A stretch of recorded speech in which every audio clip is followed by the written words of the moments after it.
Bonjour, bonsoir mesdames, messieurs et bienvenue dans ce nouveau bulletin hebdomadaire de la géopolitique, de la géostratégie que nous allons diffuser en fin de chaque semaine. Et cette semaine, l'actualité est marquée par la situation en Ukraine. Et nous avons promis que nous devons revenir dans une analyse et un décryptage assez poussé de la situation en Ukraine en partant sur le plan géopolitique, géostratégique et en voyant les impacts qu'on peut avoir sur le plan spirituel, les origines spirituelles et les perspectives spirituelles de cette guerre. Mais dans l'ensemble, tout cela, quel rapport cela a avec l'Afrique? Ça ne peut être qu'une distraction du côté de l'Afrique. On veut nous faire distraire sur les principaux enjeux qui sont nous. Donc nous les Africains, nous devons nous habituer à nous centrer sur notre sujet et ne pas être dispersés. Parce que les autres le savent, pour gagner le monde, il faut gagner l'Afrique. Et il faudrait que nous, les Africains, de notre côté, nous comprenions que les enjeux, c'est maintenant. L'Afrique, c'est aujourd'hui, c'est maintenant. Il faudrait donc qu'on se prépare à analyser et à regarder de près ou de loin les actions que nos dirigeants posent pour l'émancipation, pour l'éveil, le réveil et l'éveil des peuples africains. Oui, nous disons bravo à notre Afrique qui se réveille. Bravo à l'Afrique de la Renaissance. Et dans ce bravo à l'Afrique de la Renaissance, nous allons cibler certains pays que nous allons essayer de décrypter. Nous allons vous apporter des analyses tant sur le plan politique, géopolitique, que sur le plan économique et sur le plan de développement. Oui, les lignes sont en train de bouger dans plusieurs pays. En Éthiopie, au Maroc, c'est inhabituel, mais également, surtout au Mali. Pour le cas de la République centrafricaine, nous allons faire une émission spéciale sur la République centrafricaine pour faire le point. Parce que là, le Mali vient de rafler, vient de prendre la tête de la course dans le chassement de la France en Afrique. Et qu'en est-il de la République centrafricaine, de la Centrafrique? Que fait Touadéra? Où est-ce qu'il va? Donc nous allons faire une émission spéciale là-dessus. Donc si vous voulez comprendre comment les lignes sont en train de bouger en Afrique pour une renaissance de l'Afrique, en Éthiopie, au Maroc et au Mali, abonnez-vous, cliquez sur la cloche de notification et surtout lâchez-nous déjà des pouces d'entrée de jeu. Lâchez-nous plusieurs pouces d'entrée de jeu. Donc sur ce, je vous donne rendez-vous tout de suite.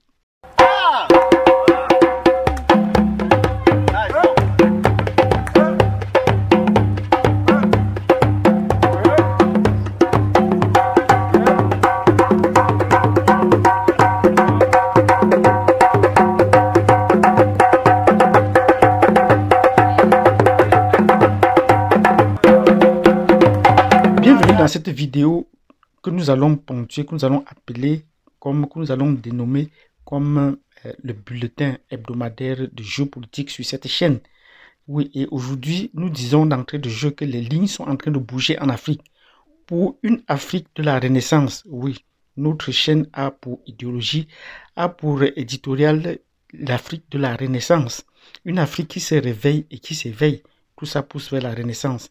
Et aujourd'hui, nous allons prendre donc le cas de trois pays sur lesquels nous allons nous appesantir. Le premier cas, c'est d'abord le cas de l'Éthiopie. Oui, l'Éthiopie continue à mener la course en tête avec la Renaissance de l'Afrique. Et nous rappelons que l'Éthiopie est le seul pays qui n'a pas été colonisé. Et c'est le siège de l'Union africaine, de l'OU, l'ancienne OUA et de l'Union africaine.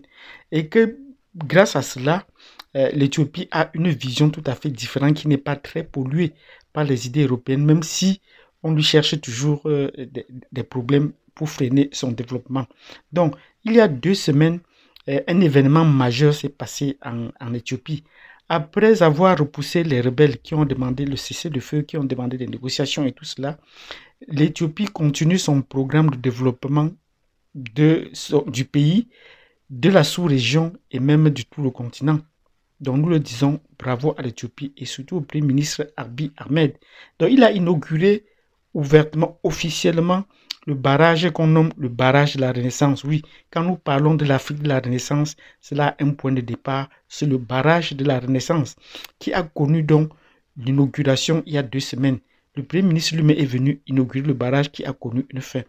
Je vous avais dit ou partagé il y a quelques semaines, pendant la guerre, que le barrage avait commencé son remplissage. Et sous l'œil des Soudanais, des Égyptiens qui criaient fort que ça allait assécher le Nil. Mais de là, il n'en était rien. Donc vous comprenez que cette diatribe contre l'Éthiopie n'a pas toujours des fondements vrais. Donc les soi-disant scientifiques et journalistes qui se disent des grands journalistes, des grands reporters, voient toujours faux quand il s'agit de parler de l'Afrique.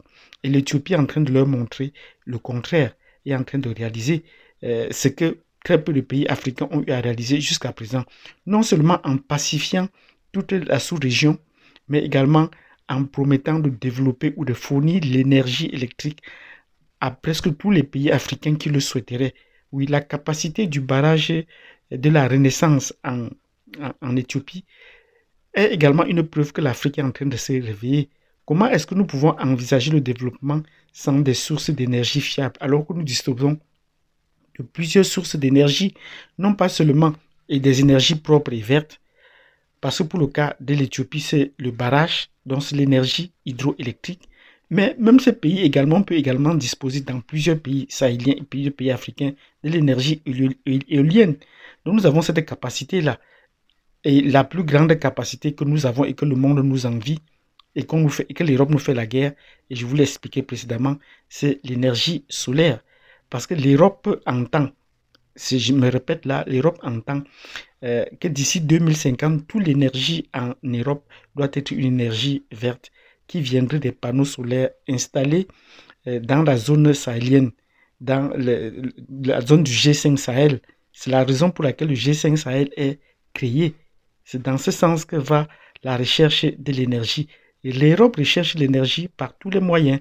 Et on prend à la Russie, on prend à l'Afrique parce qu'eux-mêmes ne disposent pas d'assez de ressources naturelles. Donc pour l'inauguration du barrage de la Renaissance, un barrage qui va fournir l'énergie hydroélectrique remplir presque toutes les capacités du pays et même à l'étranger, nous disons bravo au Premier ministre Abiy Ahmed. Nous disons bravo. Donc ailleurs en Afrique, les lignes continuent de bouger. Et nous allons parler maintenant du cas du Maroc. Oui, au Maroc, les lignes sont en train de bouger. Vous savez, le Maroc a eu un pays qui a été sous protectorat français. Et donc, son indépendance remonte un peu plus loin que la plupart des autres pays. Mais c'est le seul pays qui a, en dehors des autres, une royauté. Son royaume fonctionne encore. Donc, c'est le seul pays francophone, qu'on peut dire francophone, qui n'a pas le système politique présidentiel à la française. Donc, l'Éthiopie et le Maroc ne sont pas dans le système présidentiel français, c'est les deux seuls. Tous les autres pays, qui soient anglophones ou lusophones, ont ce système. Mais pour le cas du Maroc, le Maroc a eu la possibilité de pouvoir étendre son territoire en voyant l'opportunité d'agrandir son espace en occupant le Sahara occidental qui jadis était colonisé par l'Espagne, mais vu la faiblesse de l'Espagne, l'Espagne a abandonné ce territoire, le Sahara occidental, pour que la Mauritanie et le Maroc se le partagent ou l'acheminent à l'indépendance. Mais faute de moyens, la Mauritanie a abandonné la guerre et ne pouvait pas continuer à se battre contre le Front Polisario. Mais cet espace était vital, était important parce qu'il regardait une nombre de ressources de phosphate pour le Maroc et il regorgeait également beaucoup d'autres minéraux. Et cet espace était important parce qu'il permettait également de bloquer l'accès à la mer à l'Algérie qui est son principal rival. Mais je vous dis donc, sur le plan de l'espace, l'Algérie dispose d'un espace encore plus vaste. L'Algérie, c'est 3 fois la superficie de la France. Donc, elle dispose de beaucoup d'énergie, de beaucoup de ressources naturelles, même plus que la République démocratique du Congo. Les Français estiment que cela est un espace important pour eux, parce que c'est également en Algérie qu'on fait les essais nucléaires.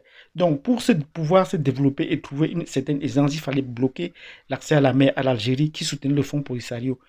Les pays qui ont reconnu le Front Polisario ont poussé le Maroc à pouvoir quitter l'Union africaine. Mais tout récemment, elle est revenue sous certaines conditions. Nous estimons que si le Maroc est venu, c'est parce qu'il a compris qu'elle ne pourrait pas mener cette guerre gagner cette guerre sur le front Polisario qui continue à mener des attaques, des offensives pour limiter la poussée du Maroc à occuper son territoire. Donc, cette semaine, le fait le plus important, après vous avoir rappelé un peu le cheminement historique des relations entre le Maroc et le Sahara occidental, le front Polisario précisément, le Maroc a décidé, avec l'appui, avec le soutien des États-Unis, de pouvoir accorder l'autonomie à ce territoire. Nous disons bravo au Maroc qui a compris qu'il faut laisser des peuples pour l'autodétermination. Oui, si ça peut donner une bouffée d'oxygène au Polisario, au Front Polisario, pour pouvoir voir comment plus tard en se déployer sur le plan de la lutte pour l'indépendance totale, ce serait déjà un pas de plus. Nous disons de ce côté, cela bouge. Le Sahara occidental était encore la seule dernière colonie non indépendante en Afrique, un territoire encore occupé après l'Espagne, le Maroc. Donc nous disons bravo à l'Afrique qui conquiert son indépendance progressivement. Mais le pays où on conquiert, où l'indépendance prend de plus en plus corps, prend forme, c'est le Mali de nos jours. Parce que pour acquérir effectivement l'indépendance dont nous clamons tant sur tous les plans, il faudrait bien qu'on procède au chassement du maître qui est encore là, on parle du néocolonialisme, sous des formes voilées. Et une forme, la forme la plus voilée, c'est le système politique. Vous ne pouvez pas vous dire indépendant quand vous adoptez le système politique du maître dont vous ne maîtrisez pas. Et sur ce pas, le Mali, depuis peu, avec Assimi Goïta, à qui nous disons bravo, a trouvé la possibilité de pouvoir organiser le chassement de la France du Mali et même du Sahel, pousser les limites. Et elle y va pas à pas en déboulonnant tous les piliers qui font de la France un maître au Mali précisément. Et tous ces piliers, on les a déjà répétés. Vous ne pouvez pas être, vous dire un pays souverain, indépendant, quand il y a l'armée étrangère sur votre terrain. Vous ne pourrez pas vous dire indépendant quand les chefs de la diplomatie, certains chefs de la diplomatie se comportent comme s'ils étaient encore des gouverneurs coloniaux. Vous ne pouvez pas vous dire indépendant quand quand vous utilisez la monnaie des autres. Et ne prenant que ces trois piliers, vous vous rendez compte que la plupart des pays africains ne sont pas indépendants. Et c'est ces piliers que Assimi Goïta et son gouvernement de transition, ainsi que le Premier ministre, ont décidé de déboulonner. Ils ont décidé donc de chasser la France en renvoyant déjà son ambassadeur. De un, en chassant, en rejetant ou en repoussant les troupes étrangères sur le territoire. Toutes les forces avec tous les noms d'oiseaux que vous connaissez doivent désormais partir. Donc en chassant la France sur le plan militaire, sur le plan diplomatique et maintenant sur le plan géostratégique. Et nous avons fait la récente vidéo là-dessus parce que les radios étrangères françaises, notamment Radio France Internationale et France 24, RFI et France 24, sont des instruments de la pollution intellectuelle de l'Afrique. C'est avec cela qu'on essaye d'amadouer les Africains, et cela depuis plusieurs années. Moi, je ne refuse pas. J'ai été bercé sur le plan mental, sur le plan de la construction idéologique par Radio France Internationale, dont on a grandi en suivant les émissions. Qu'est-ce que Radio France Internationale a dit? Mais désormais, il faudrait que cela prenne fin. Il faudrait bien qu'on comprenne que nous ont déjà assez pollué. Et la plupart de nos auditeurs sont en Afrique. Donc, si les Africains décident, après avoir été fermés, de faire une journée morte pour RFI et pour France 24, qu'ailleurs qu'on essaie de les fermer, mais ils vont effectivement, ils vont s'écrouler. Parce que c'est la plupart de ces éditeurs pour ces radios, c'est les Africains. Et ici au Canada, il y a une chaîne même qui a une chaîne du Québec qui a été surpris de savoir que la plupart de leurs auditeurs, c'est les Africains. Bon, ils étaient surpris parce qu'ils ne savent pas, ils ne croient pas toujours que c'est les Africains qui constituent la majorité des francophones sur la planète. Ils continuent à penser toujours que les francophones, c'est les Blancs. Mais les Africains, pour tout ce qui est francophone, nous détenons plus de 90% de la population qui parle français sur cette planète. Et cela devait être notre force. Donc on peut également, à la suite d'Assimi Goïta, boycotter dans les autres pays en attendant qu'on ferme Radio France Internationale et France 24. Il faudrait bien que chacun puisse prendre la décision que pendant toute une journée, pendant une semaine ou pendant un mois, je ne vais plus écouter Radio France Internationale ou France 24. Donc, pour soutenir l'action d'Assimi Goïta, il faudrait qu'on pousse le point plus loin. Et je suis tellement fier aujourd'hui d'être africain grâce au Mali. Bravo au Mali qui redore le blason des Africains, qui montre que les Africains peuvent oser. Et tous ceux qui en parlent dans ce sens le parlent avec beaucoup d'émotion. Les mots ne sont pas assez forts pour dire qu'on n'avait jamais pensé pendant des siècles qu'un Africain pouvait prendre des décisions contre les instruments du pouvoir de la France en Afrique. Nous disons bravo au Mali. Mais dans ce cas, avec le cas du Mali, nous sommes fiers, mais nous sommes également inquiets pour le cas de la République centrafricaine. Mais nous allons revenir parce qu'il se peut que Dr Touadéra se mêle un peu les pédales. on attend qu'ils prennent des actions fortes. Donc, si vous avez apprécié cette vidéo, ce bulletin hebdomadaire de géopolitique que nous faisons sur l'Afrique, en parcourant un peu l'essentiel des territoires, l'Éthiopie, avec la Renaissance, le barrage de la Renaissance qui a été inauguré, avec le cas du Maroc qui a promis de l'autodétermination au Sahara occidental. Et là, ça va apaiser les tensions de faire la guerre.